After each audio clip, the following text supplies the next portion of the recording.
विश्व 24 न्यूज हर पल आपके साथ। नमस्कार, विश्व 24 न्यूजमध्ये आपल्या सगळ्यांचं सहर्ष स्वागत। मी फिजा नदाब। आपण पाहत आहात विश्व 24 न्यूज हर पल आपके साथ। एरोली सेक्टर 3 बस डेपोमध्ये बस येणाऱ्या व बाहेर जाणाऱ्या मार्गस्थळी बस चालकांचा बसच्या वेगावर नियंत्रण नसते आणि ज्यामुळे भोवतालच्या परिसरात असणाऱ्या शाळा, हॉस्पिटल, रेल्वे स्टेशनची रहदारी असल्या कारणाने वेगवान बसेसमुळे नागरिकांचा अपघात होऊ शकतो व ट्रॅफिकची समस्या सुद्धा गंभीर मुद्दा आहे।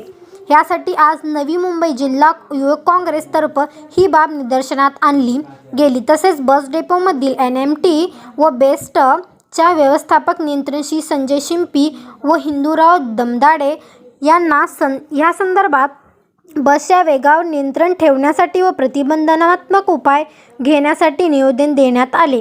या प्रसंगी नवी मुंबई जिल्हा युवक अध्यक्ष संदेश बनसोडे, सचिन म्हात्रे, भीमराव भोसले, नागेश धोत्रे, विकास हासुरे, साहेब यादव, मनोज कोरी व विवेक टिकटे असे समस्त नवी मुंबई जिल्हा युवक काँग्रेसचे पदाधिकारी उपस्थित होते। आपण जर आमच्या चॅनलवर नवीन असाल तर आमच्या चॅनलला लाईक करा, शेअर करा, सबस्क्राईब करा आणि बेल आयकन बटन दाबून आमच्या चॅनलला पुढे वाढवा। विश्व 24 न्यूज हर पल आपके साथ।